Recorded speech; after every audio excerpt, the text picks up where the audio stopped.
So are you on the lookout for a stunning philodendron with long rippling leaves? And no, I don't mean the Philodendron esmeraldense.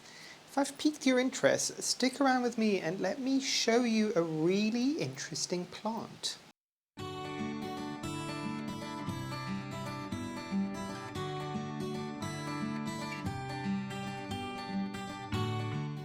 Hi, my name is Memo, this is my channel, Houseplantygoodness, and essentially it's a place where I like to geek out about my big passion.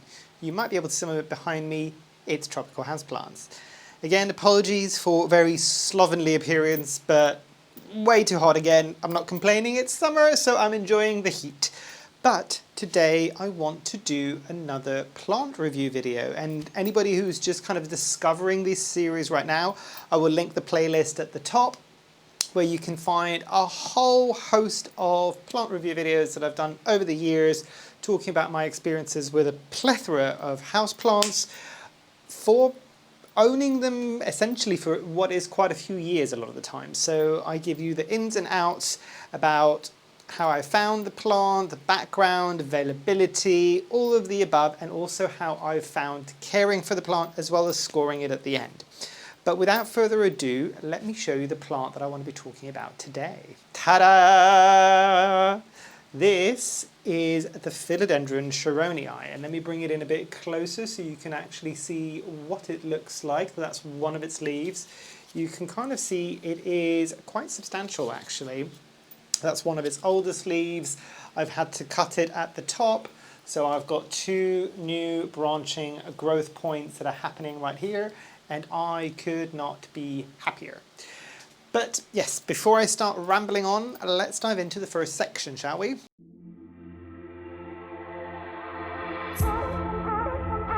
So background on this plant, and I can actually put it down because it's quite a large plant. Hopefully it won't tip over, but can I put it there? Oh, I can put it there, and then I can pick it up and show everybody when needed. It's just a really awkward way of having this plant. Let me see. How about there? Yes, yes, yes. So you can at least see the leaf. So one of the things you might be noticing is the leaves are kind of going diagonally downwards. There's a lot of light at the moment in this conservatory. I can't do much about that. That will sort itself out in the winter time when there's less light coming in. But for right now, it seems to be doing okay. It doesn't have too many issues. But yes, so the background on this plant is this is a plant that I'd never actually, wasn't even really aware of it. This was kind of a plant that I've added into my basket when I was purchasing another plant, which I have done a video for that, which is the Philodendron Patriciae. And again, I'll link it at the top. And actually some people on that video had said, oh, we were hoping that you might do a comparison between the Patriciae and the Sharoniae. So I will include a bit of a comparison thoughts throughout this video on how each plant stacks up against each other. But yes, so this is one that I wasn't really very aware of. I have seen it crop up a bit more these days. I've also seen that this is sometimes potentially called the Philodendron Sharoniae goat. I don't know if that's a variant of the Philodendron Sharoniae or if that's kind of like a colloquial name for it, but I have heard the word goat kind of passed around a bit. It might be because of the shape of the leaves, but what you can see, and hopefully what is kind of really coming across on the screen, is that this is just one of those plants that keeps on keeping on. It doesn't really need an awful lot. It grows exceptionally fast. As I said, I've had to cut it back because it was growing so well. And this is one, if I'm not mistaken, yes, I think I got this from an Ecuagenera purchase. Again, if I can find the unboxing, I will link it somewhere at the top as well. But it has been an interesting one to grow, purely not knowing too much about it. I kind of just went on my best estimate with this plant, and it seems to have paid off. I think that's about as much background as I can give you on this one, because there really isn't much background. There wasn't much thought on this. This was an additional plant I added into a purchase and hope for the best because I kind of like the look of this. The one thing I will say, and I'll see if I can find a mature image or a video somewhere, otherwise I do encourage you to Google is free, on what this plant looks like when it's mature. And there are a few videos that I've seen here and there of what this plant looks like when it's mature, and it is truly, truly stunning. It's kind of giving Philodendron esmeraldense vibes. Hopefully you can see that leaf. Yes, I think you can. Very much that, but a bit narrower, I think. Yeah, I think. I've never had particularly mature leaves, but I've also never really given this a moss pole. The cuttings that I have taken from this that are currently rooting out, I will try on a moss pole and see how we get along. But before I dive into kind of accessories and care, let's look at the next section.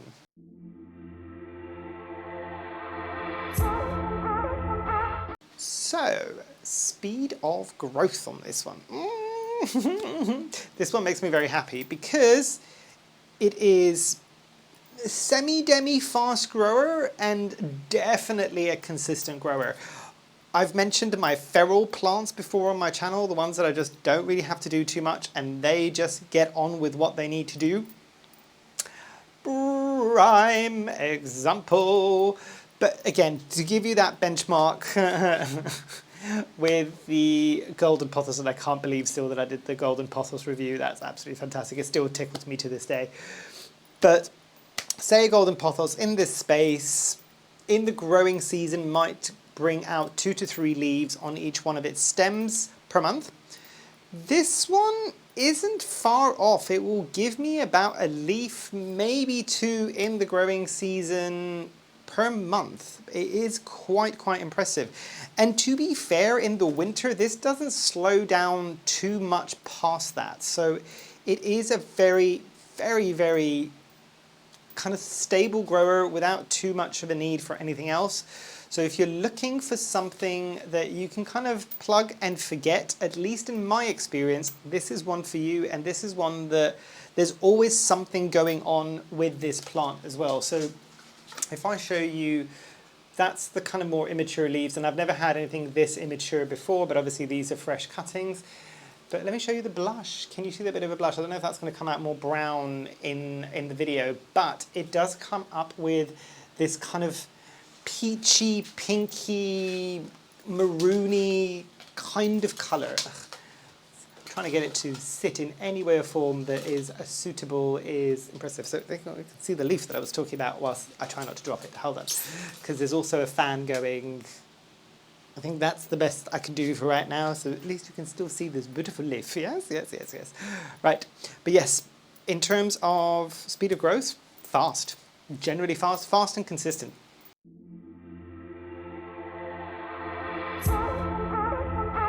So coming into ease of propagation actually, and let me see if I can find the water propagation from one of the cuttings that I did from this, and let me show you. Okay, I haven't checked on this for a while and I'm actually surprised with what I'm finding. Should I probably change the water in that water propagation? Probably. So 2 leaves. This one was even unfurling when I cut it, and it's got a bit of browning right there, but other than that it's kind of stayed where it is, and that is the volume of roots that I'm getting from that plant after about a month.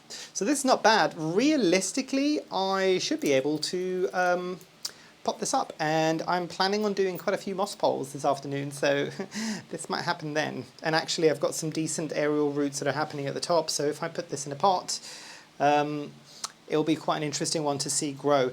The other reason why I like this plant is it seems to be quite compact. I know it might not look at it like this, but it's very columnar, or at least that's how it's been growing for me. Janky support stick for the win with this one, but yeah, it's propagated super easily. I can only talk about water propagation, which is what this is, and it was very much a cut it, shove it in some water. It's fine, and it's relatively fast, as I said. Not too many weeks ago that I put this in, and it's already rooted out to the point that I should be able to transfer it into some soil. And actually I'm thinking now I'm gonna be away for part of this weekend because I've got a wedding in the Lake District in the UK, and it's annoying because it's been warmish days but nothing too ridiculous recently, and the 2 days that I'm going to be away with nobody to water this conservatory or open up the windows during the day, it's going to be blistering. So I've probably got about 4 hours of watering to do today and probably another 2 or 3 hours of watering to do tomorrow to pretty much get everything watered so that it can be okay for the 2 days of a heat wave in very little air movement kind of conservatory that's going to happen in the 2 days that I'm away. So wish me luck, and hopefully nothing struggles too much. Normally for most people that wouldn't be an issue, but in this space with that kind of level of heat, because I have seen it, things go south super fast. But back to what I was talking about. Propagation for this, super easy and so far consistent. I only had the one cutting I think at the moment, and it's done well. So on the example of one, good.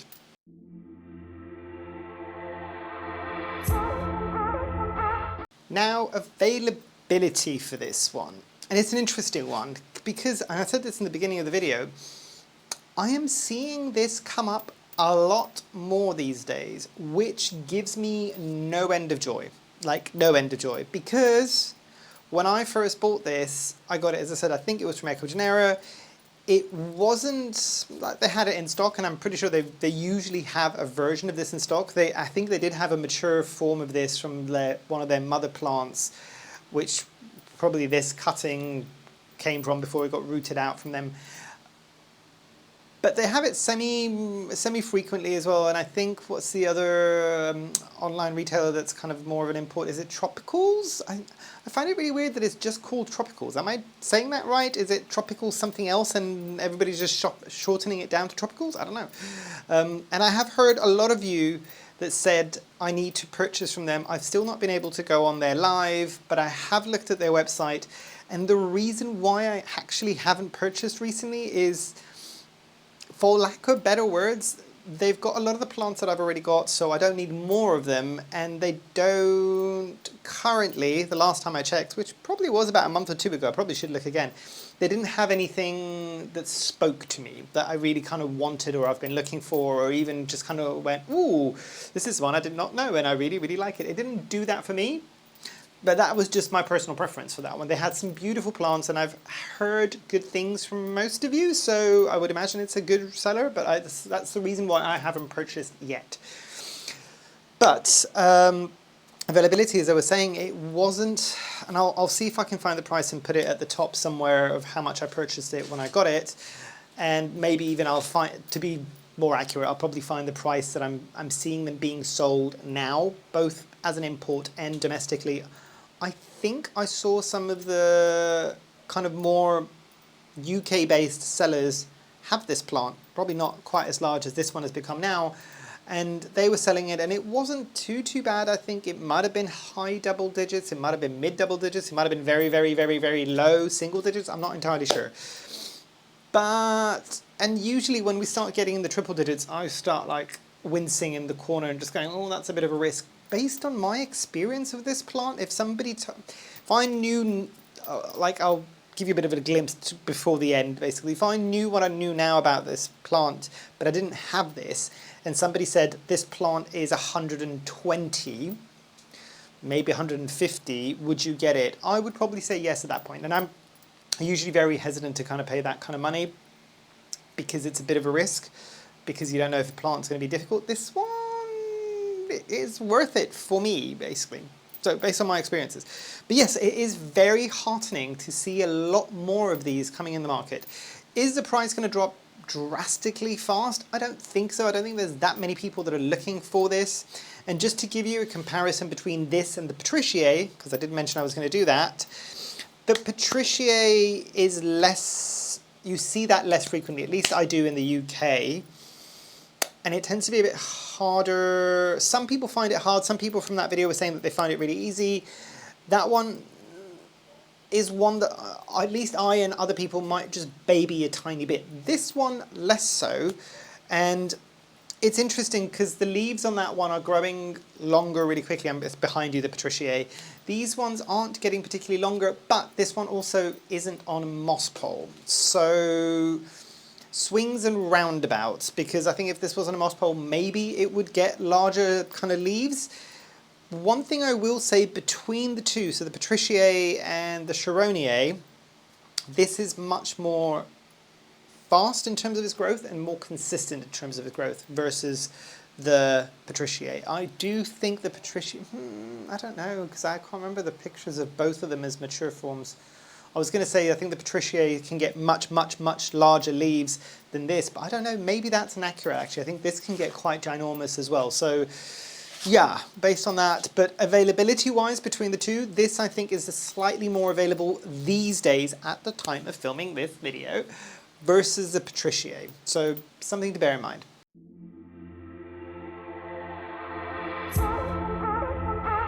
Coming into pests for this one, and it's an interesting one because it's only this year that I've seen a few pests because the pest pressures in here this summer have just been So, I'll tell you what I've experienced on it. I have experienced the occasional small amount of spider mites, and I have maybe seen a couple of thrips on there. The thrips did not remain, that's the one thing to remember, and the spider mites also didn't remain. That's predominantly it. I don't think, have I ever had any mealybugs on this? I'm trying to see if I can see any mealybugs currently on it. Maybe, but it's predominantly because it's near other things that have got mealybugs at this point, and they all go wherever. But the fact that they're not multiplying drastically on this plant would, at least to me, would signify that maybe this isn't hugely desirable to a lot of the pests. And to be fair, I find that a lot of the time with these kind of more leathery type leaves, these are actually, they're not succulent. And you know, sometimes you can get leathery leaves, but they can also be a touch thick. Don't think Monstera deliciosa thick leathery. This is still a philodendron, but it's on the thicker side-ish. That makes sense? Does that make any sense? So again, if you've got something like, I'm looking at it now, the Syngonium chipense, not quite as thick as that, but substantial leaves. They're not flaky, even when they're young and coming in. And I tend to find with those types of plants, pests aren't really that attracted to it by and large. It's not a hard and fast rule. But so I'm thinking of some of the anthuriums that have got very, very papery thin leaves when they're first emerging. Those get decimated at any stage of their lives from most pests. Less so. So you might get a slew of different pests on this. Very rarely do you get them all at the same time. But by and large, I've had very little pest pressure on this on a regular as well, which again adds bonus points to this plant for me.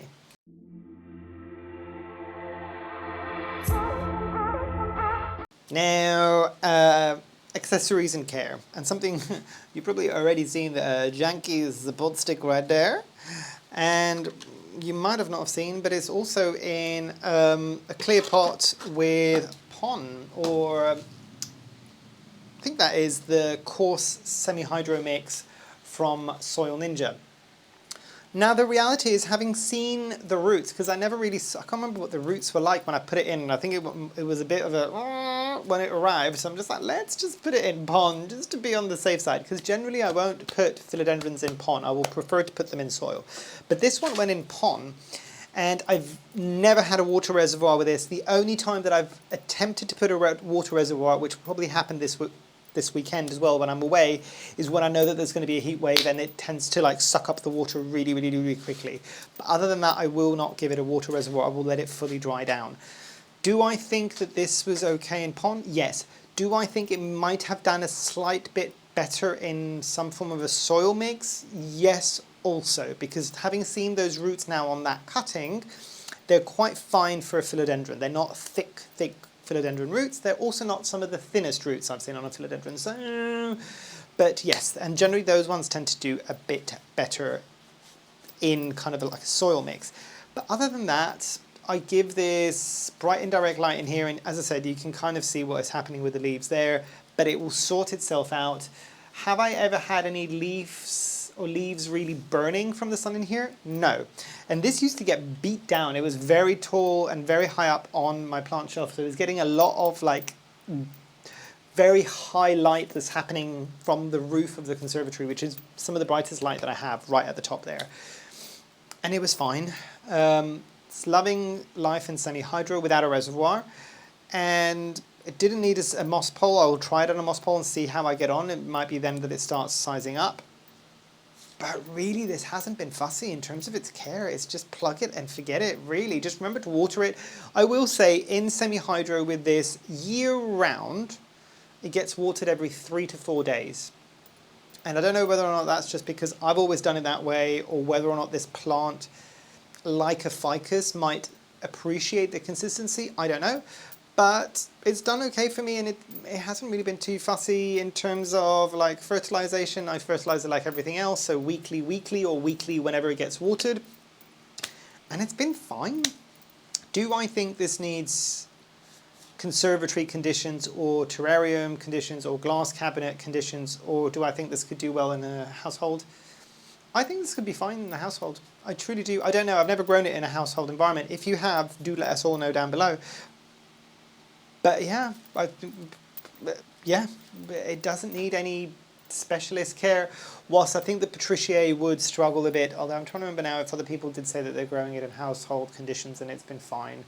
But yes, this one is one that is, yeah, it's not particularly fussy.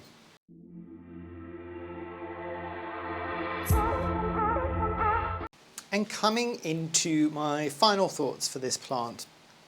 And generally speaking, let me do the scoring before I start going off on tangents. So knowing what I know now, like we talked about earlier, knowing what I know now, if I didn't have this plant, would I purchase this?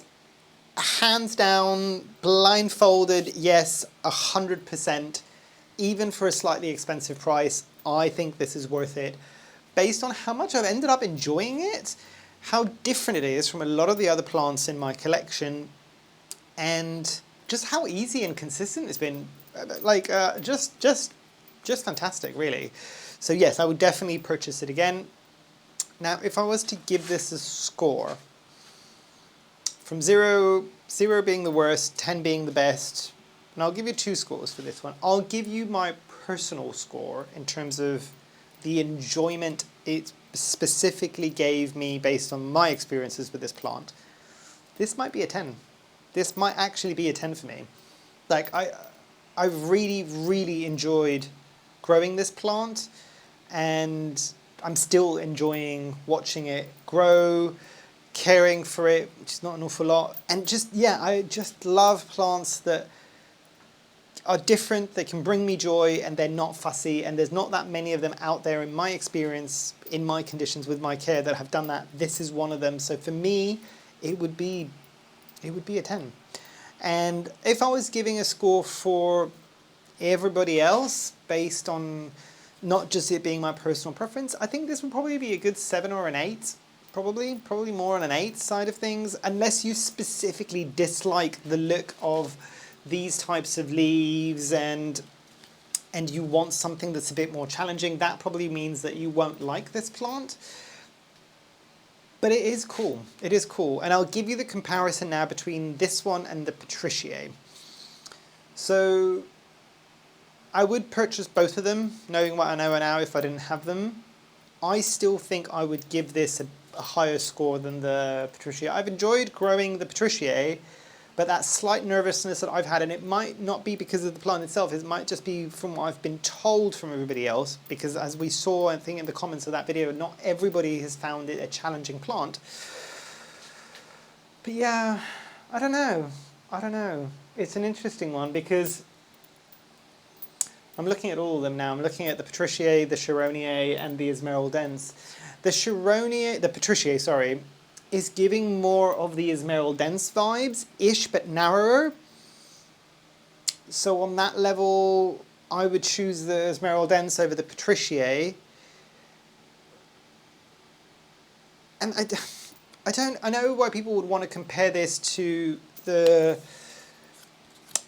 Patriciae, but actually what this reminds me of more in terms of looks, not in terms of growth habit, is the more juvenile Spiritus Sanctus leaves, and the more juvenile Bilietiae leaves, so the Philodendron Bilietiae leaves. And arguably I prefer this, other than those two plants, juvenile leaves. Also, looking at and having grown the Spiritus Sancti a bit more from that seedling stage, and it's still looking a bit pathetic, I prefer the look and feel of this and the growth habit that it goes up and then drops down, more so than the Spiritus Sancti that tends to be a bit... I find the Spiritus Sancti, at least at this early stage, more like the Velenoarum, so it needs to hang down considerably. This one is more upright, and I like that. And I also like the fact that it might be an obligate climber potentially, but it also had zero problems just growing on a janky support stick. And I know that there's a lot of people that don't want to mess with moss poles, so this is one that might be one for you. But yeah, I've prattled on far too much, but I do really enjoy it. I think that's probably why I prattled on. I do really enjoy this plant. But yes, thoughts? What do you think? Have you got this plant? Are you thinking about getting this plant? Let us all know down below kind of thoughts and opinions. And it's definitely want to hear from people that if they have owned this plant or if still own this plant, what's your experiences be like? Just because I think there's a few more people that might be looking at this plant more significantly these days to purchase. But yeah, I think that's everything I wanted to cover. Hopefully you've enjoyed. Hopefully I shall see you here soon. And I truly, truly hope that you have a great rest of your day. Thanks. Bye.